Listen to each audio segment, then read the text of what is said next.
ভগবান শ্রীকৃষ্ণের বার্তা এবং শ্রীমা। বলা বাহুল্য, গীতার শ্রী শ্রী ঠাকুর, শ্রী শ্রী মা এবং স্বামীজির জীবন আলোচনা করা যায়। স্বামী বিবেকানন্দ একবার বলেছিলেন যে বেদ, বেদান্ত, পুরাণ, ভাগবতে কি আছে সেটা শ্রীরামকৃষ্ণদেবকে না পড়লে জানা যাবে না। এবং আমাদের মনে হয় ঠাকুর, মা, স্বামীজি তিনজনের জীবনই না ভালো করে জানলে এই শাস্ত্র আমরা বুঝতে পারবো না। আসলে শাস্ত্রে তত্ত্ব লেখা থাকে, আর ভগবান যখন আসেন, মানুষ হয়ে আসেন, তারা সেই তত্ত্বকে জীবনে দেখিয়ে যান। সেই জন্য শাস্ত্রের আলোকে যেমন তাদের জীবন আমাদের বুঝে নিতে হবে, ঠিক বিপরীত করে বললেও সত্যি যে তাদের জীবন থেকেই আমরা শাস্ত্র আরো বেশি ভালো করে বুঝতে পারবো। ভগবান শ্রীকৃষ্ণের বার্তা বলতে প্রধানত আমরা গীতাই ধরি।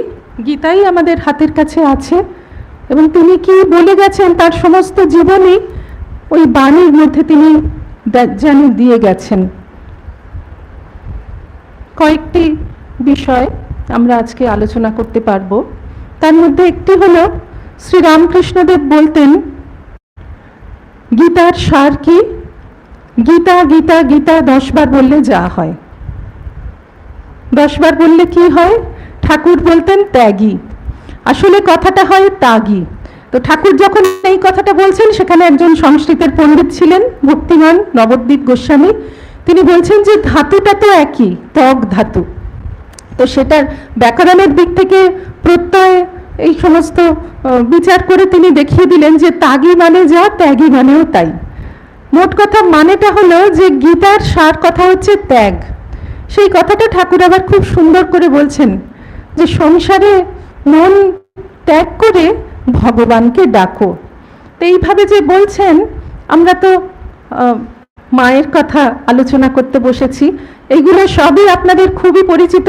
আজকের শিবিরে এসে আপনারা আরও হয়তো সকাল থেকে অনেকবারই শুনেছেন, তবু আমরা নতুন করে আলোচনা করি যে মায়ের জীবনে এই মা একবার স্বয়ং বলেছিলেন, ঠাকুরের কথা আলোচনা হচ্ছে, একজন মহারাজ বলছেন যে সর্বধর্ম সমন্বয় এইটাই ঠাকুরের বিশেষ ভাব এই যুগে।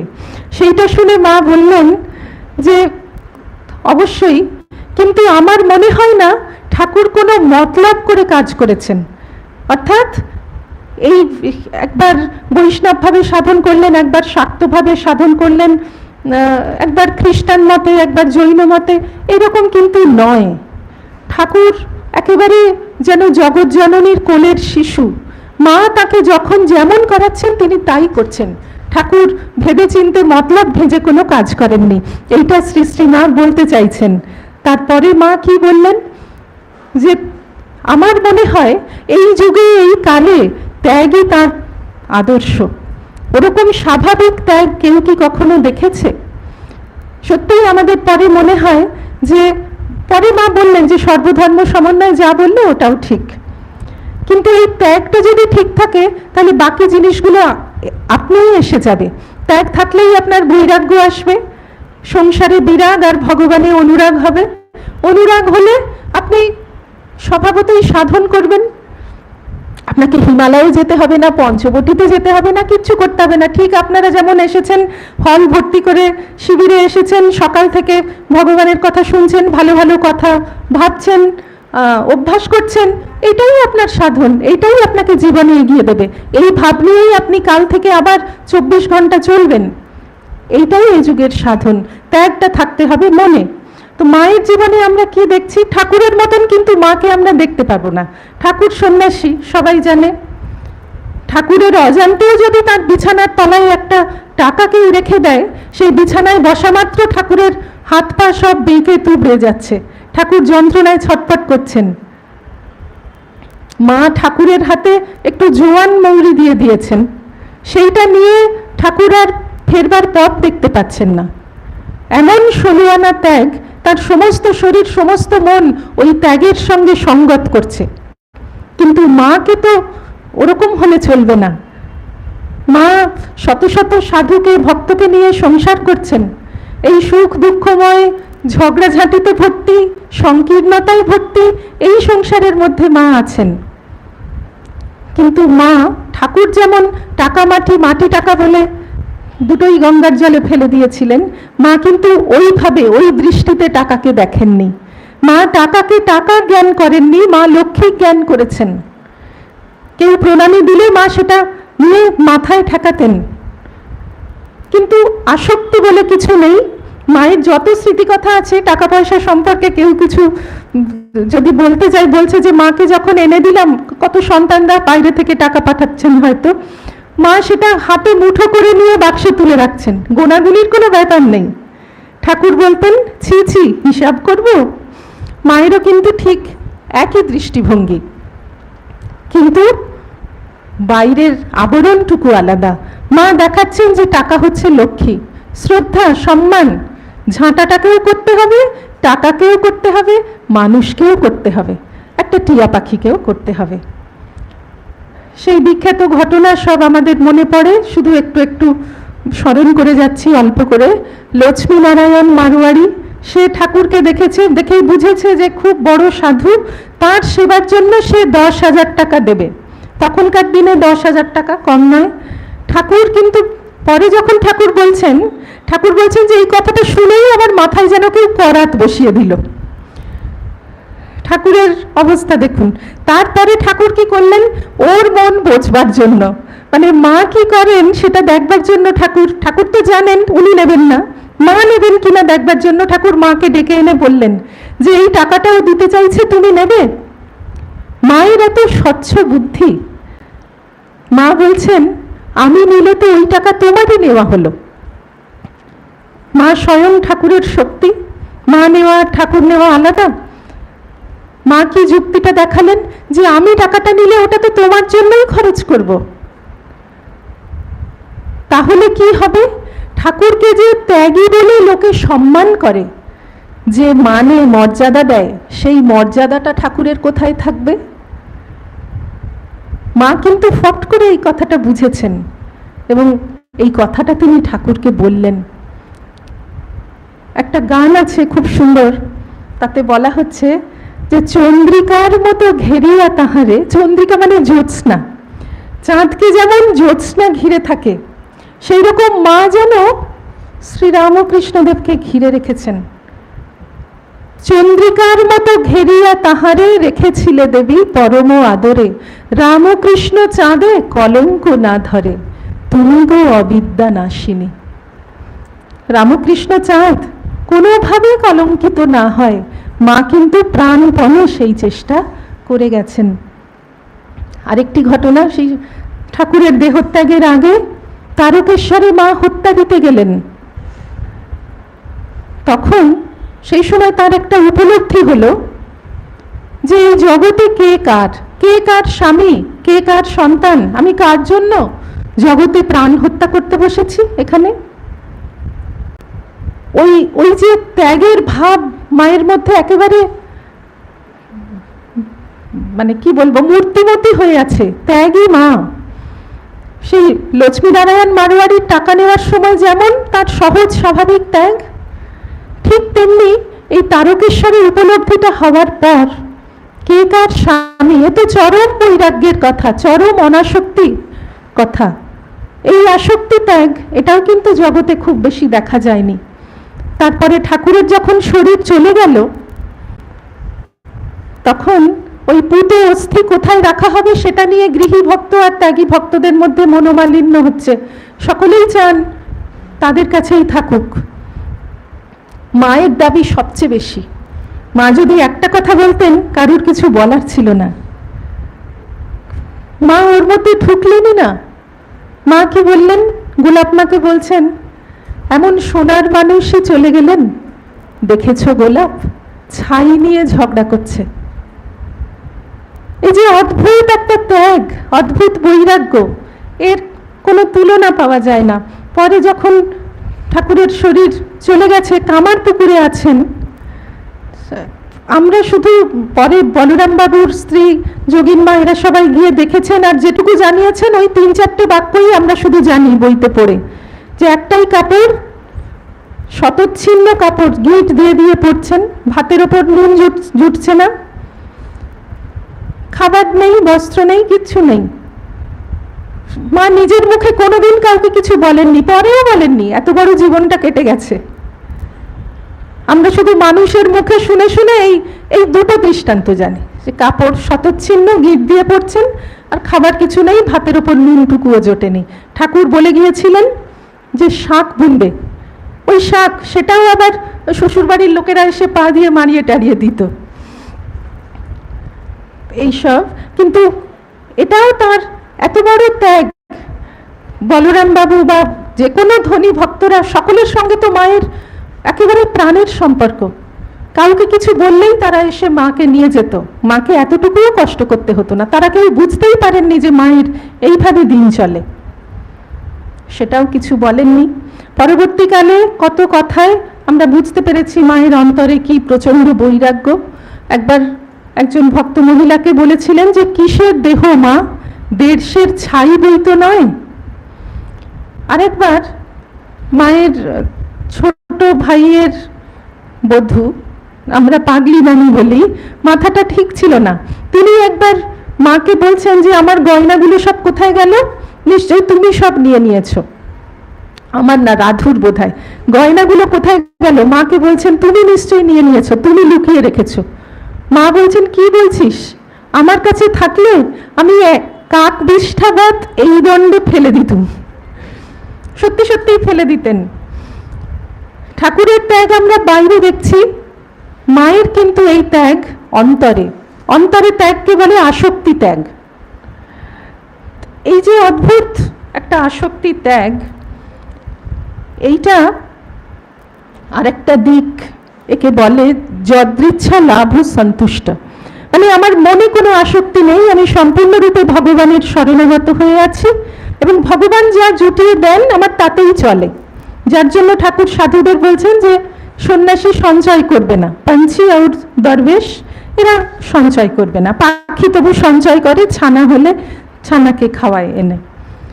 তো গীতায় শ্রীকৃষ্ণ, এই যে গীতার মূল কথা হচ্ছে ত্যাগ, নানাভাবে বলেছেন, তার মধ্যে একটি কথা বলেছেন যদৃচ্ছা লাভ সন্তুষ্ট দ্বন্দ্বাতীত বিমৎসরা বলে অন্য কথা রয়েছে।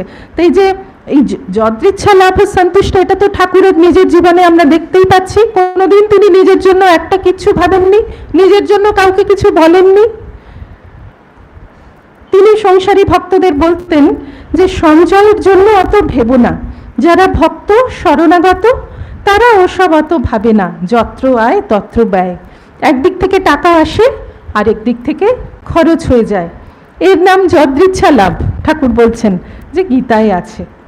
তো মাকে কিন্তু ঠাকুর ঠিক এই শিক্ষাই দিয়েছিলেন। মা যখন কামার পুকুরে ওইভাবে রয়েছেন, যে কথাটা আমরা এক্ষুনি আলোচনা করলাম, ঠাকুর মাকে বলেছিলেন যে কারো কাছে তুমি একটা পয়সার জন্য চিত হাত করবে না, যদি করো তাহলে মাথাটি তার কাছে চিরদিনের জন্য কেনা হয়ে থাকে, যদি পারো তো উপর হাত করবে, আর তুমি শাক বুনবে, শাক ভাত খাবে, হরিনাম করবে। কামার পুকুরে তো মা তাই করেছেন। সারা জীবন আমরা দেখছি মায়ের জীবনটা কিন্তু এই যদৃচ্ছা লাভ সন্তুষ্ট। কোনোদিন নিজের জন্য, নিজের কেন, নিজের সংসারের জন্য যা এসেছে ভগবানের উপর নির্ভর করে থেকেছেন। সেই ঘটনাটি আমরা বারবার স্মরণ করি। ভারতী প্রাণা মাতাজি বলতেন যে একটাই দাঁত ভাঙা চিরুনি, সেই চিরুনিটা দিয়ে উদ্বোধন বাড়িতে মা, গোলাপ মা, যোগিন মা, ভারতী প্রাণা মাতাজি, তখন সরলাদি সেবিকা, ছোট্ট মেয়ে মাকুদি, রাধুদি সবাই চুল আঁচড়াচ্ছেন। এদিকে মায়ের কাছে জগৎ শুদ্ধি লোক তুমি জগৎ জননী বলে এসে প্রণাম করছে, দীক্ষা নিয়ে যাচ্ছে। মা কি লাগবে আপনার? কত সময় কেউ বলতেন যে মা একটা চিরুনি লাগবে, বলুন না। মা বলতেন চলে তো যাচ্ছে। এই যে চলে তো যাচ্ছে, এর ভেতর কতখানি অনাসক্তি এটা আমরা বুঝতেও পারছি না হয়তো। বিশুদ্ধানন্দজির একটা স্মৃতিকথা আছে, সেখানে তিনি বলছেন যে আমার একবার খুব ইচ্ছে হলো, মা তখন জয়রাম বাটিতে, কেমন করে মা ঠাকুরের তিথি পুজো করেন সেটা দেখতে হবে। তো তিনি আর কেদার বাবা বলে স্বামী অচলানন্দজি কাশিতে ছিলেন, এরা দুজনে মিলে জয়রামবাটি এলেন। তো এসে দেখছেন ঠাকুরের তিথি পুজো চলে আসছে, বেশি দিন আর বাকি নেই, কিন্তু কোনো যোগার যন্ত্র নেই। কি হবে? মাকে একদিন বললেন, মা ঠাকুরের তিথি পুজো হবে না? সেটা 1917 সাল। সেই সময় বেলুড় মঠে এত ধুমধাম করে ঠাকুরের তিথি পুজো হচ্ছে যে প্রায় 50-60 হাজার মানুষ তখনই প্রসাদ পেতে আসে। খুব উৎসব, সাধারণ উৎসবের দিন তো কথাই নেই। তো সেই সময় জয়রামবাটিতে ওরকম কোনো ব্যবস্থা নেই। এই বিশুদ্ধানন্দজি বলেই ফেললেন যে মা ঠাকুরের তিথি পুজো হবে না। তখন মা অদ্ভুত একটু হাসলেন, তারপর বললেন, কি জানি বাবা, তিনিই জানেন, তিনি যা ইচ্ছে করবেন তাই হবে, আমার শক্তিও নেই ভক্তিও নেই। এই কথা শুনে মহারাজ খুব হতাশ হয়ে গেলেন যে যা, তাহলে আর কিছুই হবে না। তারপর ঠিক তিথি পুজোর 2 দিন আগে 2টো গরুর গাড়ি ভর্তি করে বাঁকুড়ার একজন ভক্ত বিভূতিবাবু, তিনি এত জিনিস নিয়ে এলেন যে পুজো টুজো খুব ভালোভাবে করে 1000টা মানুষ প্রসাদ পেতে পারে এইরকম ব্যবস্থা। তো ঠিক সেই রকম রাজকীয়ভাবেই পুজো হলো। এই কথাটি বলে বিশুদ্ধানন্দজি লিখছেন যে দেখো মায়ের ব্যাপার, মা আবার বলছেন শক্তিও নেই ভক্তিও নেই, শক্তি ভক্তি সবই তো তিনি স্বয়ং। তো এই যদৃচ্ছা লাভ সন্তুষ্ট, এই যে ঠাকুর আর মায়ের জীবন থেকে গীতার এই একটা কথা যদৃচ্ছা লাভ সন্তুষ্ট, এইটার আমরা কিন্তু অনেকখানি ভাষ্য পাই, অনেকখানি ব্যাখ্যা পাই। কি ব্যাখ্যা? প্রথম হচ্ছে ভগবানের শরণাগত হয়ে থাকতে হবে। সন্ন্যাসীর সঞ্চয় করবার দরকার নেই, যারা গৃহস্থ তারা সঞ্চয় করবে, কিন্তু সেদিকে অত মন রাখবার দরকার নেই। যেহেতু ভগবানের শরণাগতি ঠিক ঠিক আছে, তাহলে ভগবানই জুটিয়ে দেবেন কখন কি লাগবে। আরো একটা, কারো কাছে হাত পাতলে স্বাধীনতা চলে যায়। এইসব তাৎপর্য কিন্তু ওই একটা যদৃচ্ছা লাভ সন্তুষ্ট থেকে এতগুলি তাৎপর্য আমরা পেয়ে যাই। তো এইভাবেই প্রাচীন সাধুরা বিচার করতে শিখিয়েছেন আর কি। যাই হোক, ত্যাগ আর অনাসক্তি আলোচনা করতে করতে আমরা অনেক দূর চলে এসেছি। একটা ঘটনার কথা স্মরণ করি। মায়ের ভাইঝি মাকুর শিশুপুত্র মারা গেছে, তাকে মা খুব ভালোবাসতেন, সে মাকে খুবই ভালোবাসত। মা তখন কোয়ালপাড়ায়। তো সারাদিন ধরে তার কথা মনে পড়ছে। কয়েকদিন ধরেই মা যখন তখন ন্যাড়া, তার নাম, ন্যাড়ার কথা ভেবে কেঁদে ফেলছেন বারবার, যে এখানে এই করতো, এখানে সে বসতো। শরৎ মহারাজকে লাল মামা বলতো।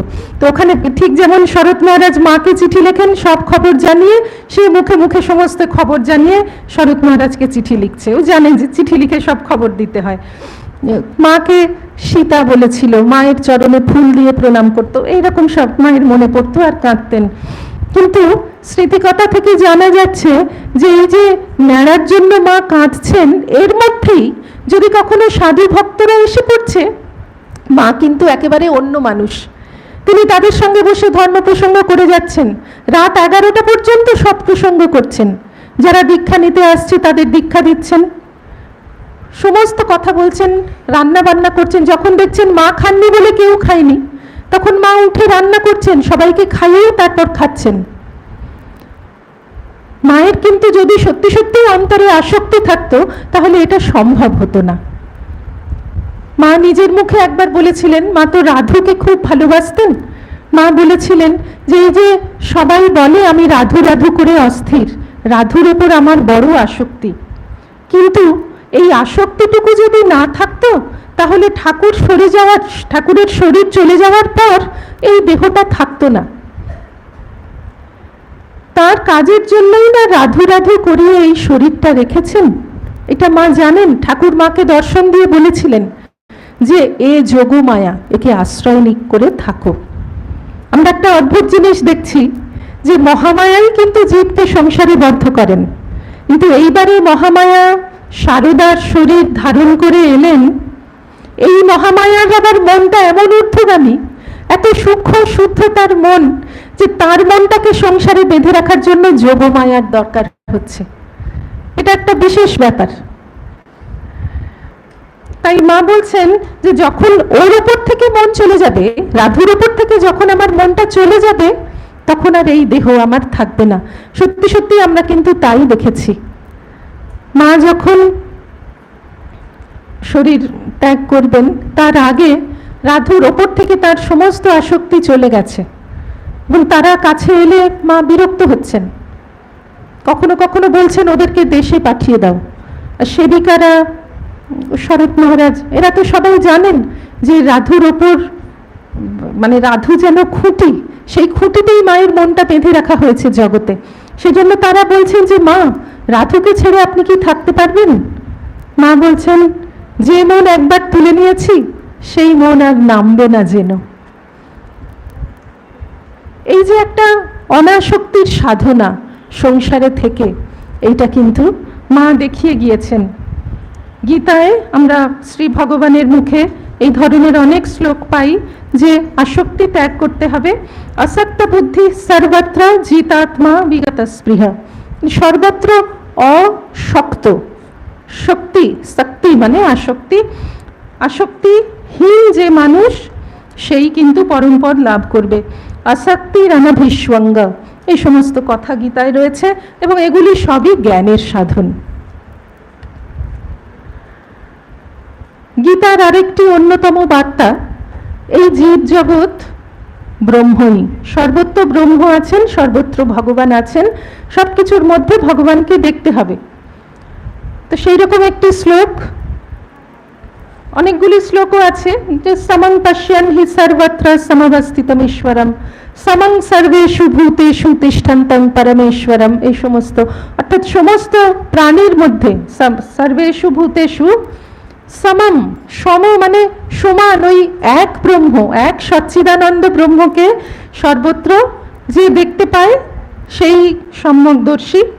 অর্জুনও বলেছিলেন বিশ্বরূপ দেখার পর, ত্বয়া ততম বিশ্বম, তোমার দ্বারা এই বিশ্ব তত মানে বিতত হয়ে আছে, তুমি এই বিশ্বের সমস্ত ছড়িয়ে আছো। আরেকটি শ্লোক, ইহৈবা তৈর্জিত সর্গ ইয়েষাং সাম্যে স্থিতং মনা। এই জন্মেই তারা পৃথিবীকে জয় করে ফেলেছে। জিতা স্বর্গ, স্বর্গ মানে সৃষ্টি, এই স্বর্গ দন্তাশয় বয়ে স্বর্গ নয়, শুধু দন্তস, এই বিশ্বকেই তারা জয় করে ফেলেছে। কারা? ইয়েষাং সাম্যে স্থিতং মনা, যাদের সাম্যে মন স্থিত। কি সেই সাম্য, কি সেই সমত্ব? না সকলের মধ্যে ব্রহ্ম আছেন। নির্দোষং হি সমং ব্রহ্ম তস্মাৎ ব্রহ্মণি তে স্থিতা। নির্দোষম, ব্রহ্ম হচ্ছেন নির্দোষ। কিসে নির্দোষ? না দোষ গুণ কোনো কিছুই তার মধ্যে লাগে না। আমরা কথামৃতে দেখি না, ঠাকুর বলছেন তিনি অলেপ। অলেপ মানে কোনো কিছুতেই লিপ্ত নন। তো এই কথাটার সঙ্গে মেলানো যায়, মা তো সর্বত্র ভগবানকে দেখছেন, সেটা আমরা মায়ের বহু বাণী থেকে জানতে পারি। মা নিজেই বলেছেন, সাধন করতে করতে দেখবে তোমার মাঝে তিনি, আমার মাঝে যিনি, দুলে বাগদি ডোমের মাঝেও তিনি। আবার শেষে দেখে মা মা মা আমার জগৎ জুড়ে। এই যে কথাগুলো মা তো আর বানিয়ে বলছেন না, নিজের জীবনে নিজের উপলব্ধি থেকে বলছেন। তো সেই জন্যই মায়ের যে ওই বিখ্যাত বাণী, কারো দোষ দেখো না, দোষ দেখবে নিজের, এর সঙ্গে আমরা ওইটাকে মেলাতে পারি যে গীতা বলছে নির্দোষং হি সমং ব্রহ্ম তস্মাৎ ব্রহ্মণি তে স্থিতা। ব্রহ্ম নির্দোষ। সত্যি সত্যি যদি আমরা সকলের মধ্যে ব্রহ্মকে দর্শন করতে পারি, তাহলে আমরা বুঝতে পারবো যে আসল দোষ কারোর মধ্যেই কিছু নেই, সকলেই সেই সচ্চিদানন্দ স্বরূপ ব্রহ্ম। আর মানুষ যখন এই উপলব্ধিতে প্রতিষ্ঠিত হয়, সেটা নিয়েও একটা বিখ্যাত শ্লোক রয়েছে যে স ব্রহ্ম যোগযুক্তাত্মা সুখম অক্ষয়মশ্নুতে।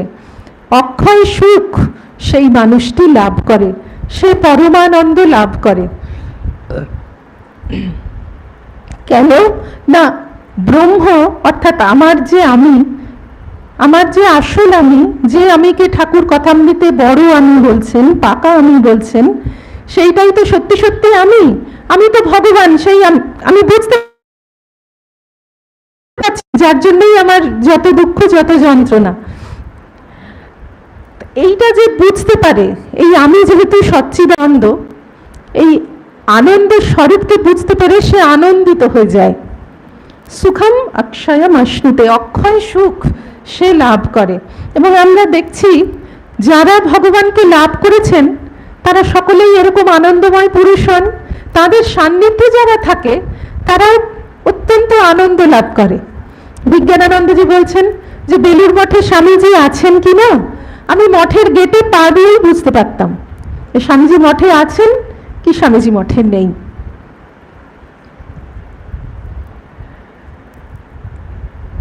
একটি কথা শুনেছিলাম একজন প্রাচীন সন্ন্যাসীর কাছে।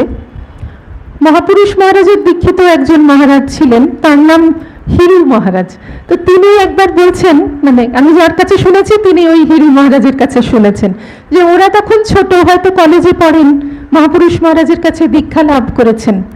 তারা তখন বেলুড় মঠে আসছেন, আগের থেকে তো আর জানা নেই যে মহারাজ আছেন কিনা। আজকাল আমরা কিছু জানতে হলে বেলুড় মঠের ওয়েবসাইট খুললেই দেখা যায় এই প্রেসিডেন্ট মহারাজ, ভাইস প্রেসিডেন্ট মহারাজরা কবে কোথায় থাকবেন, কতদিন, কবে দর্শন হবে, কোথায় কবে যাচ্ছেন। তো তখন তো এসব কিছু ব্যাপার নেই, হয়তো কোনো পিরিয়ড অফ হয়েছে মঠে চলে আসছেন ভগবান ভরসা করে, কপালে থাকলে দর্শন হবে, কপালে না থাকলে না। তো সেই মহারাজ বলতেন যে বালি বাজার থেকেই আমি বুঝতে পারতাম মহারাজ মঠে আছেন কিনা। এত আনন্দ মনের মধ্যে হচ্ছে, মঠে এসে সেই আনন্দটা যেন পরিপূর্ণতা লাভ করলো মহারাজকে দর্শন করে। এবং তার কাছে যিনি শুনছেন লোকেশ্বরানন্দজি, তিনিও মহাপুরুষ মহারাজের দীক্ষিত, তিনিও এই কথাটা শুনে বললেন হ্যাঁ ঠিক ঠিক, মানে উনিও এই একই অনুভব হয়েছে তাঁরও।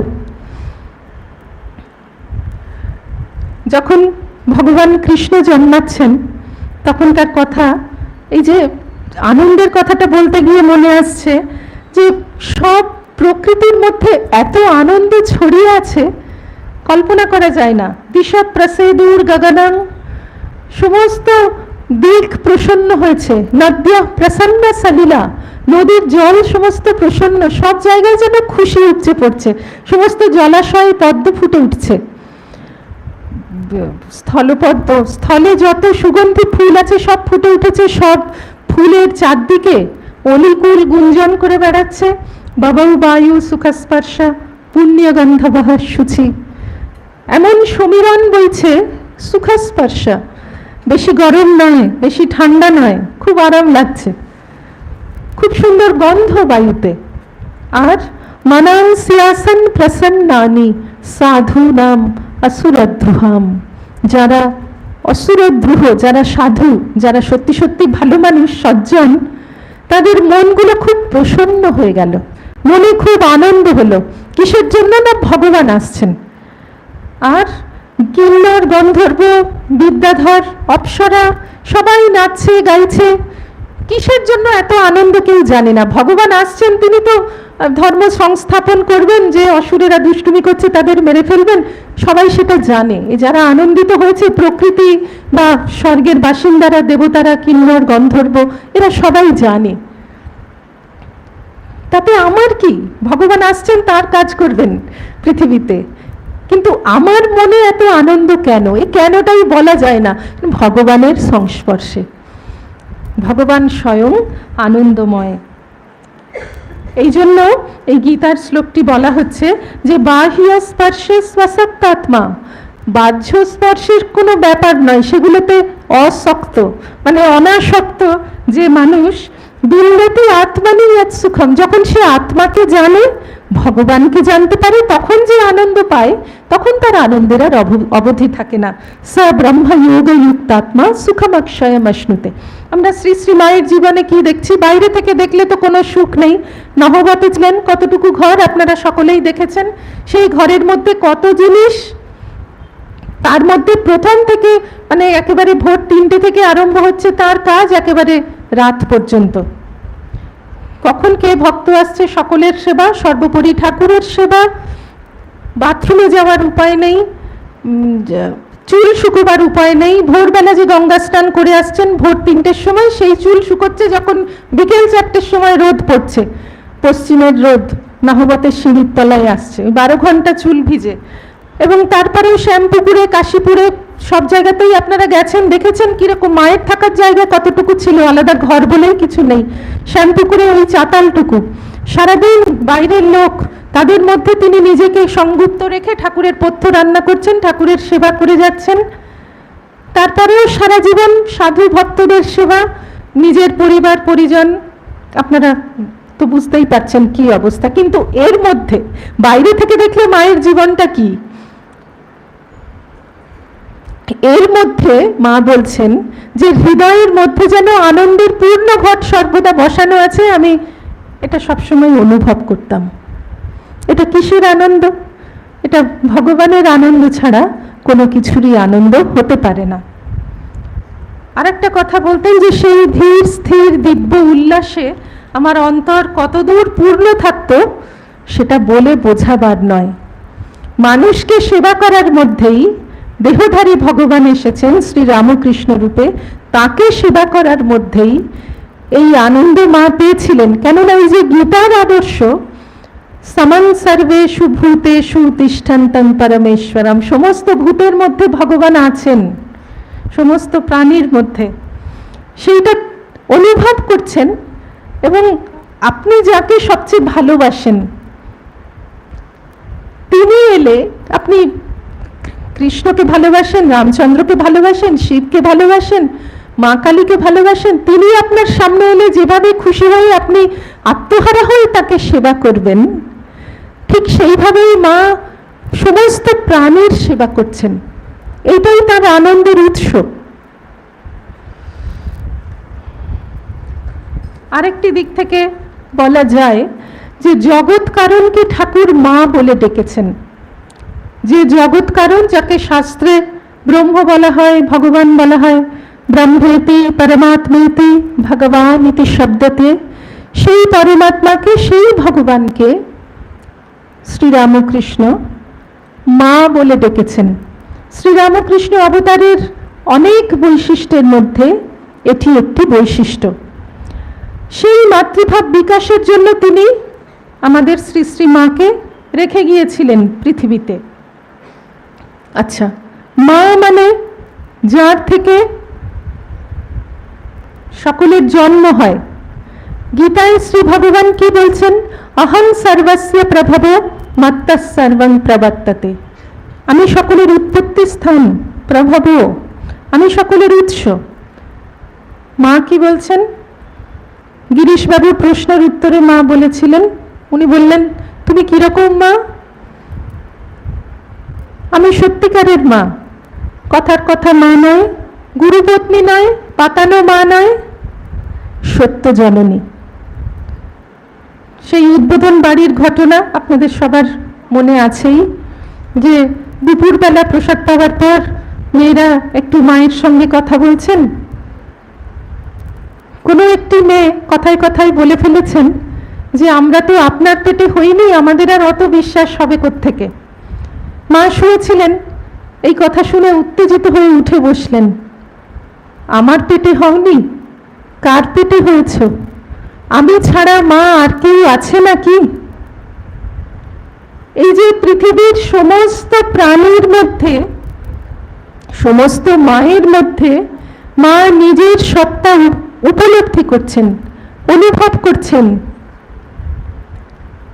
এইরকম মা। এবং একই অনুভব, এই যে ভগবান বলছেন অহং সর্বস্য প্রভব মত্তঃ সর্বং প্রবর্ততে, মা বলছেন ব্রহ্মাণ্ড জুড়ে সকলেই আমার সন্তান। একই কথা, একই ঘোষণা। কিন্তু মায়ের ক্ষেত্রে যেন আরেকটু বিশেষ আমরা দেখতে পাই। কিরকম বিশেষ? কোনো সন্তান জয়রামবাটি গেছেন, মা তার বিছানার চাদরটা রোজ কেচে ধপধপে করে রাখছেন। কলকাতার ছেলেরা গেছে, তাদের অভ্যেস সকালে উঠে চা খাওয়া। জয়রামবাটিতে ওসব পাওয়া যায় না। মা ভোর 3টে থেকে উঠে সবার বাড়ি বাড়ি ঘুরে দেখছেন যে কার বাড়িতে একটু গরু দোয়ানো হয়েছে, দুধ পাওয়া যাবে, কার বাড়িতে একটু চা আছে।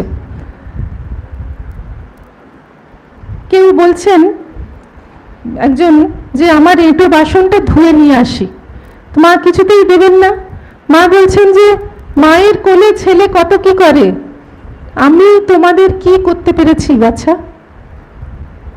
এই যে পাগলি মামি, যার কথা একটু আগে আমরা একবার বললাম, মাকে বলছিলেন গয়না লুকিয়ে রেখেছ, সেই পাগলি মামি মাকে সর্বনাশী বলে গালাগাল দিয়েছে। মা বলছেন যে আমাকে আর যা বলো সর্বনাশী বলনি, জগৎ জুড়ে আমাদের ছেলেরা আছে, আমার ছেলেরা আছে, তাদের অকল্যাণ হবে। অনেক কিছুই সে বলেছে মাকে। মা একদিন পর বলছেন যে কাল সারা রাত আমাকে ঠাকুরজি, ছোট বউ ঠাকুরজি মরুক, ঠাকুরজি মরুক বলে গালাগাল দিয়েছে। ছোট বউ জানে না যে আমি মৃত্যুঞ্জয়। মা কিন্তু রাগলেন না, মা ব্যাকুল হলেন না, বিচলিত হলেন না, কিচ্ছু না, মরুক। মা তো জানেন মা মৃত্যুঞ্জয়, কাছে মায়ের মনে কিছুই হলো না। কিন্তু ও যে বলছে সর্বনাশী, মা সঙ্গে সঙ্গে প্রতিবাদ করছেন। মা কোনো কথায় প্রতিবাদ করতেন না, এইটাতে করছেন। আমাকে আর যা বলো সর্বনাশী বলো না, জগৎ জুড়ে আমার ছেলেরা আছে, তাদের অকল্যাণ হবে।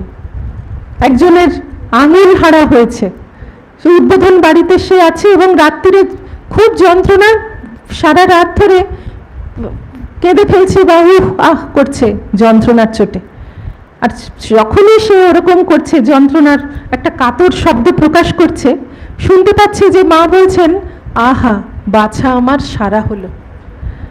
তো যিনি এই ঘটনাটা লিখেছেন তিনি লিখছেন যে মায়ে পড়ে দুঃখ ভাগ করে সেই যন্ত্রণার রাতের অবসান হলো। 2-4 দিন কোনো ভক্ত আসেনি, তো মায়ের কাছে যারা ছিলেন তাদের একজন শুনছেন যে মা অনুচ্চ স্বরে অস্ফুটে বলছেন ছেলেরা তোরা আয়। একজন কবি লিখেছিলেন ঘুচে গেছে জগতের মাতৃহীন হওয়া।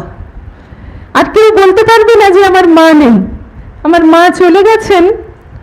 এটা শ্রী শ্রীমা সারদাকে যদি কেউ জানতে পারে তাহলে সে আর বলতে পারবে না ঘুচে গেছে জগতের মাতৃহীন হওয়া। কাজেই ওই যে অহং সর্বস্য প্রভব, এই যে গীতার বার্তা, এটা কিন্তু মায়ের জীবনে আমরা দেখলাম। এবং ওই জন্মদাত্রী জননী কিভাবে প্রকটিত হয়েছেন সমস্ত প্রাণীর কাছে, কিভাবে সত্যি সত্যি রক্তমাংসের মায়ের মতন হয়ে তিনি আচরণ করেছেন, সেটা একটা বিশেষ। গীতার আরেকটি কথা, তে প্রাপ্নুবন্তি মামেব সর্বভূত হিতে রতা। আমাকে তারাই পায়, তারাই ভগবান লাভ করে যারা সর্বভূত হিতে রতা, ভূত মানে প্রাণী, সমস্ত প্রাণীর জন্য কল্যাণের কার্যে যারা ব্যস্ত আছে সব সময়। মাকে আমরা সারা জীবন তাই দেখেছি, মানুষ তো ছেড়েই দিলাম, গরু বিড়াল টিয়া পাখি পর্যন্ত সবাইকে তিনি যত্ন করছেন। এবং সর্বত্র সমবুদ্ধায়, এই যে একটা কথা গীতার রয়েছে যে সকলের মধ্যে সমবুদ্ধি, ঠিক এর আগের শ্লোকগুলিতেও আমরা একই কথা পড়ে এসেছি, সমং সর্বেষু ভূতেষু। এই সম, সকলের মধ্যে একই ব্রহ্ম আছেন, পিঁপড়ের মধ্যে, হাতির মধ্যে, মানুষের মধ্যে, শুধু প্রকাশের তফাৎ। স্বামীজি যেটাকে বলছেন যে ম্যানিফেস্টেশনের তফাৎ, সবাই সকলের পেছনে একই শক্তির সমুদ্র। এইটা আমরা মায়ের জীবনে দেখছি যে এই সমবুদ্ধি কিন্তু তার কাছে কোনো মানে ধনী দরিদ্র পণ্ডিত মূর্খ কোনো ক্রাইটেরিয়া নেই, সকলের জন্য তিনি সমান যত্ন, সমান ভালোবাসা দিচ্ছেন। সাধুরা ভক্তেরা তো তার কাছে দেবের দুর্লভ ধন বটেই, মা নিজেই বলেছেন। একটি ছেলে ছিল, শম্ভু তার নাম, সে মায়ের বাড়িতে এসে কাজ করবার জন্য নিযুক্ত হয়েছে। সে কি করে, সারাদিন গরু চড়িয়ে বেড়ায়, তারপর খুব ক্লান্ত হয়ে ফিরে একটু খেয়ে দিয়ে সে তখন ঘুরতে বেরোয়।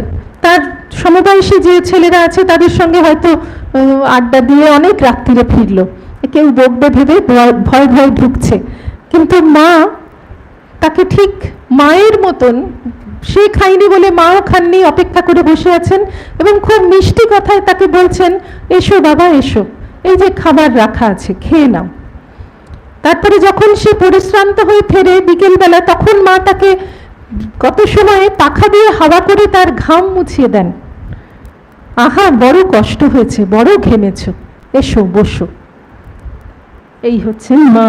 তো এটা কিন্তু সর্বত্র সমবুদ্ধয়া। এর এই সমবুদ্ধিটা কি করে হলো, এটা আমরা মায়ের কথাতেই দেখি। মা বলছেন, একবার দেখি কিনা যে ঠাকুর সব হয়ে রয়েছেন, যেদিকে তাকাই সেদিকেই ঠাকুর, কানাও ঠাকুর, খোঁড়াও ঠাকুর, ঠাকুর ছাড়া আর কেউ নেই। তখন বুঝলুম তারই সৃষ্টি, তিনিই সব হয়ে রয়েছেন। এই পর্যন্ত তো গীতার কথা। ঠাকুর যে বলেছিলেন যে এবারে এখানকার অনুভূতি বেদ বেদান্ত সব ছাড়িয়ে গেছে, তার একটা দৃষ্টান্ত একটু আগেই আমরা স্মরণ করেছি যে অহং সর্বস্য প্রভব, আমি সকলের উৎপত্তি স্থান, আমি সকলের মা। এই মা হওয়া কিন্তু নিজের ঘরের মায়ের মতন হয়ে যাওয়া, এইটা হচ্ছে বেদ বেদান্ত ছাড়িয়ে অনুভূতি। এবং এইখানে এই যে মা বলছেন যেদিকে তাকাই সেদিকেই ঠাকুর, মা দেহ পিপিটার মধ্যে পর্যন্ত ঠাকুরকে দেখেছিলেন। সে নৈবেদ্যের উপর উঠতে যাচ্ছে, মা তাকে মারতে পারলেন না। তো এই কানাও ঠাকুর, খোনাও ঠাকুর, এই পর্যন্ত গীতা। এরপরে কিন্তু অনুভূতি বেদ বেদান্ত ছাড়িয়ে গেছে। কিরকম ছাড়িয়ে গেছে? মা বলছেন জীব কোনো কষ্ট পাচ্ছে না, তিনিই পাচ্ছেন। মা স্বয়ং শ্রীরামকৃষ্ণের শক্তি। জীবের কষ্ট, জীবের যন্ত্রণা শ্রীরামকৃষ্ণের কষ্ট, ভগবানের কষ্ট, এবং ভগবানের যা কষ্ট সেটা তার শক্তিরও কষ্ট। সেই জন্য মা বলছেন, তাই তো যে এসে কেঁদে পড়ে তাকেই উদ্ধার করতে হয়। দয়াল মন্ত্র দিই, ভাবে এই শরীরটা তো যাবেই, তবু এদের হোক। এই দয়া কিসের জন্য? সবাইকে ভগবান জেনে। কেননা পঞ্চভূতের ফাঁদে ব্রহ্ম পড়ে কাঁদে, ভগবান নিজের স্বরূপ বুঝতে পারছে না, সেই জন্য তার এত যন্ত্রণা। তাহলে তাকে তো সাহায্য করতে হবে। এইটাই কিন্তু সেবার পেছনে আসল মনোভাব। এই যে শিবজ্ঞানী জীব সেবা, এই যুগের মহামন্ত্র, যেটা ঠাকুর দিয়ে গেলেন, স্বামীজি ব্যাখ্যা করলেন এবং মা নিজের জীবনে দেখিয়ে গেলেন, এইটি এই নারায়ণ বোধের সেবা। যে পরমেশ্বরকে, ঠাকুরকে সব প্রাণীর মধ্যে দেখছেন, কিন্তু সেই ব্রহ্ম নিজের স্বরূপ জানে না, তারা কষ্ট পাচ্ছে। আর এই যে এই সেবার পেছনেই আমরা, সেবাটা তো কি করে পরিস্ফুট হবে? কাজের মধ্যেই। আমি তাকে অন্ন বস্ত্র দিয়ে, অথবা অসুস্থ হলে শরীরের শুশ্রূষা করে, মনের বুদ্ধির সেবা কি করে করব? যত অপরাবিদ্যা, ইতিহাস, ভূগোল, বিজ্ঞান, এই সমস্ত যে বিদ্যা আমরা স্কুল কলেজ করে যে সেবা করি, কিংবা জ্ঞান দান অর্থাৎ আধ্যাত্মিক জ্ঞান দান, এই 4 রকমের যে সেবা, যেটা স্বামীজি নির্দিষ্ট করে বলে গেলেন, এইটা আমরা মায়ের জীবনে দেখতে পাচ্ছি। আর গীতার যে একটি কথা রয়েছে, কর্মণ্যকর্ময়া পশ্যেৎ অকর্মণি চ কর্ময়া, কাজ করতে হবে কিন্তু কাজের মধ্যে মনটাকে স্থির রাখতে হবে। এটা একটা গীতার প্রধান বার্তা। কর্মণি অকর্ময়া পশ্যেৎ, অনেক কাজ করতে হবে কিন্তু মনটা একেবারে স্থির, যেন মনে কোনো কর্মচাঞ্চল্য নেই, এই ব্যাপারটা। এইটা তো মায়ের জীবনে আমরা সবসময়ই দেখছি। আজ আর উদাহরণ দেওয়ার সময় হবে না আমাদের। মা বলছেন, কি বলছেন, এই যে কাজ নিয়ে, এই কাজ করতে হবে কেন না, সমস্ত প্রাণীর মধ্যে ভগবান আছেন এবং ভগবান বুঝতে পারছেন না যে তিনি ভগবান। এইটা বোঝাবার জন্যই সেবা। সেবা অর্থাৎ কাজ, কর্ম। এই কর্মের একটা বিশাল থিওরি গীতার আছে, নিষ্কাম কর্ম। গীতা কি বলছেন, যে কাজটা এমনভাবে করতে হবে তাতে কর্তৃত্ব বুদ্ধি থাকবে না, মানে আমি করছি এই বোধটা থাকবে না, আর ফলের আকাঙ্ক্ষা থাকবে না, বিষয়ে আসক্তি থাকবে না। ফলে আসক্তি নেই, বিষয়ে আসক্তি নেই, আমি করছি এই বুদ্ধিটা নেই। তবে সেটা ঠিক ঠিক কাজ। এটা হচ্ছে গীতার মত। শ্রী শ্রী মা কি বলছেন? গীতায় একটা কথা আছে যে সবসময় আমাদের কাজ করতেই হবে, কেননা কাজ ছাড়া আমরা থাকতে পারি না। নিয়তং কুরু কর্মত্বং কর্ম জ্ঞায়ে হিয়া অকর্মণা। কর্ম অকর্মের থেকে বড়, সেই জন্য তুমি সবসময় কাজ করো। মা কি বলছেন? ঠিক একই ভাষা, ওটা সংস্কৃত, এটা বাংলা। সর্বদা কাজ করতে হয়, কাজে দেহ মন ভালো থাকে। এটা নিয়ে মায়ের অনেক বাণী আছে, সবগুলো এখন আর বলছি না। মা বলছেন যে 24 ঘন্টা কি কেউ জব ধ্যান করতে পারে? যে কোনো কাজই আমাদের করতে হবে, কেননা কাজ না করে আমাদের উপায় নেই। গীতায় বলা রয়েছে শরীর যাত্রাপি যাতে না প্রসিদ্ধি দা কর্মণা। এমনকি শরীর নির্বাহও আমরা করতে পারি না যদি কাজ ছেড়ে চুপচাপ বসে থাকি। কিভাবে? এই যে বললাম ফলের আসক্তি ত্যাগ করতে হবে, তার মধ্যে একটি কথা, আসক্ত হিয়া চরণ কর্ম পরমাপ্নোতি পুরুষ। মা যে সেই আসক্তি ত্যাগ করেছিলেন, এটা আমরা একদম প্রথম পয়েন্টেই আলোচনা করেছি। এগুলো আসলে এত ইন্টারলিঙ্কড, একটা বলতে বলতেই আর একটা চলে আসে, একটার খেই ধরেই আর একটা আসে। তো এই যে ফলের আসক্তি ত্যাগ, এই আসক্তি যে মায়ের নেই, এইটা আমরা প্রথম পয়েন্টটা বলবার সময়ই বলেছি যে কতদূর আসক্তি নেই। তারপর এই যে ভগবান বলছেন অহংকারে বিমূঢ়াত্মা কর্তা হমিতি মান্যতে। মানুষ কাজ করে আমি কর্তা ভাবে, কেন না তার ভীষণ অহংকার, আমি বুদ্ধিটা তার কিছুতেই যায় না। মা কি বলছেন? একবার কেউ যখন মাকে প্রণাম করে স্তুতি করবার মতন কোনো ভালো কথা বলেছেন, মা বলছেন আমি কি? ঠাকুরই সব। তোমরা ঠাকুরের কাছে এই বলো আমার আমিত্ব যেন না আসে। তাহলে ওই যখন নিয়তং কুরু কর্মত্বম, গীতার এই কথাটা, এই একটি কথা, ঠিক যেমন যদৃচ্ছা লাভে সন্তুষ্ট থেকে ঠাকুর মায়ের জীবনের অনেকগুলো ভাষ্য যেন আমরা পেলাম, ঠিক সেই রকম এই তোমরা কর্ম করো নিষ্কামভাবে, ভগবানের এই কথাটা থেকে মায়ের জীবন থেকে আমরা অনেক ব্যাখ্যা পেয়ে যাই। একটা হচ্ছে কর্ম না করে উপায় নেই, কর্মের উপকারিতা, যে কথাটা মা বলছেন, ওটা পুরোটা আমি উদ্ধৃত করছি না, ওইটুকুই বলছি যে 24 ঘন্টা কি নিয়ে থাকবে? 24 ঘন্টা কি ধ্যান জপ করা যায়? এবং কেউ কেউ সেভাবে ধ্যান জপ করতে গিয়ে তাদের সাধারণ মানুষ পারবে না, তার হয়তো মাথার কিছু গন্ডগোল হয়েছে, মা সেটা উল্লেখ করেছিলেন। আরেকটা কথা মা বলেছিলেন যে বসে থাকলে নানা রকম কুচিন্তা, বাজে চিন্তা আসে, মনকে আলগা দিয়ে রাখতে নেই। এটা মা দেখাচ্ছেন কর্মের অপকারিতা। তারপর মা বলছেন যে নরেন আমার এইসব দেখেই তো এই সংঘের আর কি, এই যে শিবজ্ঞানে জীব সেবা, এর পত্তন করলে। আরেকটা কথা মা বলেছিলেন যে কর্ম একটু না করলে সাধারণ সাধকের অহংকার এসে যায়, মাথা গরম হয়ে যাওয়ার সম্ভাবনা থাকে, এবং কর্ম করতে করতেও একটু জবধান করতেই হবে। মা বলছেন ওটা হচ্ছে নৌকোর হাল। তো এই একটা কর্মবাদ, এইটা থেকে মায়ের জীবন বাণী অনুসরণ করে আমরা কিন্তু অনেক কিছু পেয়ে যাই এইভাবে। আরেকটা কথা না বললেই নয়, সেটা হচ্ছে গীতার শরণাগতির আদর্শ। গীতা বলছেন সর্বধর্মান পরিত্যাজ্য মামেকং শরণং ব্রজ। সবকিছু ছেড়ে আমার শরণাগত হও। অহং ত্বং মোক্ষয়িষ্যামি।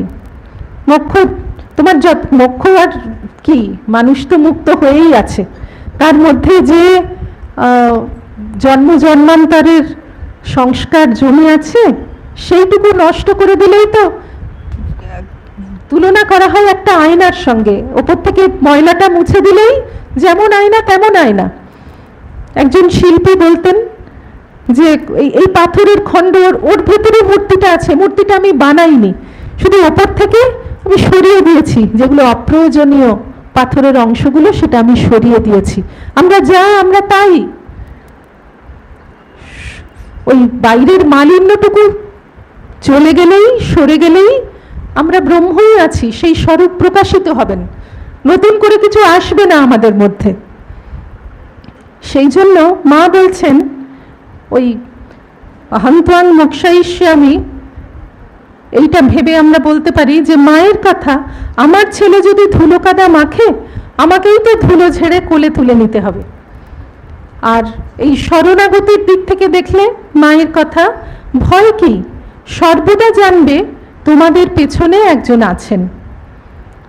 মনে ভাববে আর কেউ না থাক, আমার একজন মা আছেন। আরেকটি কথা মা বলেছেন যে আমার উপর ভার দিয়ে নিশ্চিন্ত হয়ে থাকো, আর সর্বদা স্মরণে রেখো তোমাদের পেছনে এমন একজন আছেন যিনি সময় আসলে তোমাদের সেই নিত্যধামে নিয়ে যাবেন। এই প্রসঙ্গে মনে পড়ে ভূতেশানন্দজির একটি কথা। তিনি বলতেন ভক্তদের যে তোমাদের ভক্তি নদীতে ভাসিয়ে দিয়েছি, ব্রহ্ম সমুদ্রে গিয়ে পড়বে। আসলে ভগবানের সঙ্গে যখন মানুষ মিশে এক হয়ে যায়, তখন তার উপলব্ধিটা এমনই হয়, অনেক সময় সে ভগবানের থেকে নিজেকে যেন আলাদা করতে পারে না। আজকের দিনে যেহেতু পূজনীয় স্বামী স্মরণানন্দজি মহারাজের প্রেরণায় এই যুব মহামণ্ডল হয়েছিল, সেই জন্য আমি দেখলাম মহারাজের বড় ছবি সুন্দর করে মালা দিয়ে সাজানো আছে। মহারাজের মুখে আমরা শুনেছি একটি কথা যে একবার কেউ তাকে বলতে গেছে যে মহারাজ আপনি তো ঠাকুর, তিনি তখন প্রেসিডেন্ট, আমরা তো প্রেসিডেন্ট মহারাজকে ঠাকুরের প্রতিমা জ্ঞান করি, তাই মহারাজকে সে বলছে মহারাজ আপনি তো ঠাকুর, আপনি ইচ্ছা করলেই এটা করে দিতে পারবেন। মহারাজ বললেন সবসময় আমি ঠাকুর নই, কখনো কখনো আমি ঠাকুর। এত সত্যনিষ্ঠ, স্বীকার করছেন যে কখনো কখনো আমার এই যে আলাদা শরণানন্দ সত্তা, এটা শ্রীরামকৃষ্ণের সঙ্গে মিশে এক হয়ে যায়, আমি নিজেকে আলাদা করতে পারি না। কিন্তু তিনি যখন কথা বলছেন ব্যবহারিক জগতে, তিনি যখন আছেন, তখন তো আমি তুমি বোধ আছে, যার সঙ্গে কথা বলছেন সেই বোধটাও আছে, আমি স্মরণানন্দজি সেই বোধটাও আছে। কাজেই তিনি বলছেন যে সব সময় নয়, কারেক্ট করে দিচ্ছেন, সব সময় নয়। সে তো বলেছে মহারাজ আপনি ঠাকুর, মহারাজ বলছেন সব সময় নয়, কখনো কখনো আমি ঠাকুর। মানে কখনো কখনো সত্যি সত্যি তিনি শ্রীরামকৃষ্ণ হয়ে যান। এরা কিন্তু হয়ে যান, হয়ে যেতে পারেন। এবং এই যে আনন্দের কথা আমরা মাঝখানে একবার বললাম, এই আনন্দ তখন তাদের কাছে গিয়ে মানুষ লাভ করে। মায়ের মধ্যে গীতার সমস্ত আদর্শ মূর্তিমান হয়েছে। এই যে দ্বিতীয় অধ্যায়ে আমরা স্থিতপ্রজ্ঞের লক্ষণ দেখতে পাই, এটা জ্ঞানীর লক্ষণ, কর্মীর লক্ষণ, ভক্তের, যোগীর, সব্বার লক্ষণ মায়ের মধ্যে পরিস্ফুট হয়ে গেছে। মা এই জীবনটা দেখিয়ে গেছেন। আর সব কথার শেষে আমাদের যেটা ভাবতেই হয় সেটাই আবার বলি, যে ঠাকুর বলেছেন তবলার বোল মুখে বলা সহজ, মুখস্থ করা সহজ, বলতে পারা সহজ, হাতে আনা বড় কঠিন। আমরাও সেই রকম এই কথাগুলি বলি, শুনি, ভাবি, কিন্তু মুখে বলি, মুখে মনে ভাবি, সত্যি সত্যি যদি জীবনে করতে পারি সেটাই আমাদের জীবনের সার্থকতা এনে দেবে। আজ আপনাদের একটা বিশেষ দিন, আপনারা একটা শুভ চিন্তা নিয়ে চলুন। আমরা যা শুনলাম আমরা যেন জীবনে প্রতিফলিত করবার চেষ্টা করতে পারি, তাদের আশীর্বাদ আমাদের উপর বর্ষিত হোক, এই প্রার্থনা।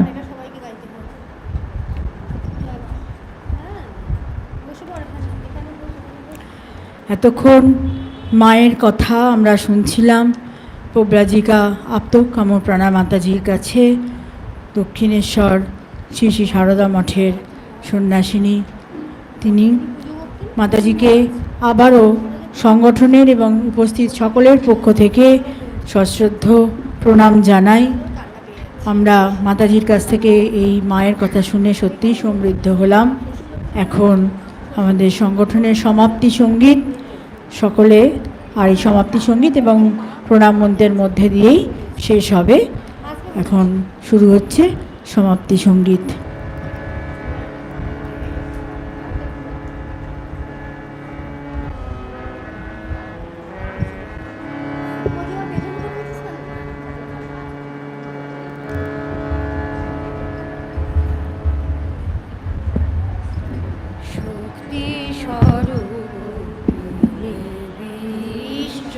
জননী দেহ মা শক্তি, দেহ মা জয়, সকল জড়তা দূর করে দাও, দূর করে দাও সকল ভয়। শক্তি স্বরূপিণী বিশ্বজননী দেহ মা শক্তি, দেহ মা জয়, সকল জড়তা দূর করে দাও, দূর করে দাও সকল ভয়। শক্তি স্বরূপিণী বিশ্বজননী জাতির জীবনে যত সব গ্লানি, বজ্র নলে দাও দাও হানি, জাতির জীবনে যত সব গ্লানি, বজ্র নলে দাও দাও হানি। ভেদ ব্যবধান ও কবুশান, ভেদ ব্যবধান ও কবুশান, সবই যেন এক প্রাণ হয়। জয় মা বিশ্ব জননী দুর্গে, জয় মহামায়ী, জয় মা জয়।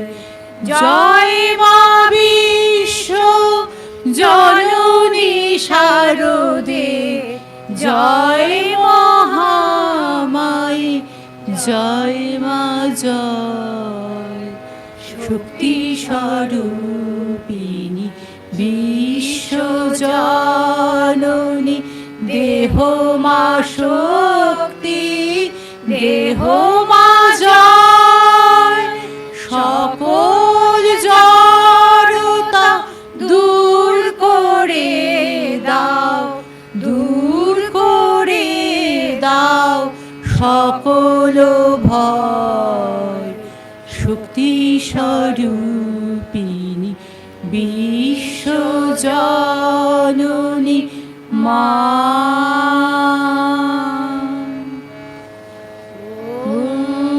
পূর্ণমদঃ পূর্ণমিদং পূর্ণাৎ পূর্ণমুদচ্যতে পূর্ণস্য পূর্ণমাদায় পূর্ণমেবাবশিষ্যতে। ওম শান্তি শান্তি শান্তি। হরি ওম তৎসৎ। শ্রীরামকৃষ্ণার্পণমস্তু।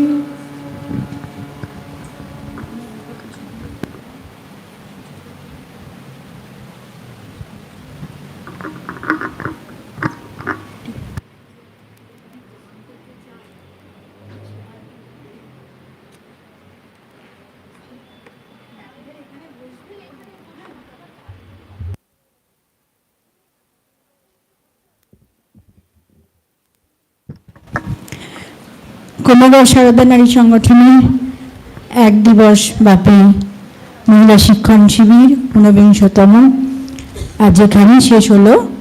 এখন মাতাজিকে অনুরোধ করেছি, আপনারা যদি প্রণাম করতে চান মাতাজির কাছে এসে হাত জোড় করে প্রণাম করবেন। মাতাজি সেটুকু সময় আপনাদের দিচ্ছেন, আপনারা সারিবদ্ধভাবে একদিক থেকে এসে মাতাজিকে প্রণাম করে দিক দিয়ে বেরিয়ে যাবেন।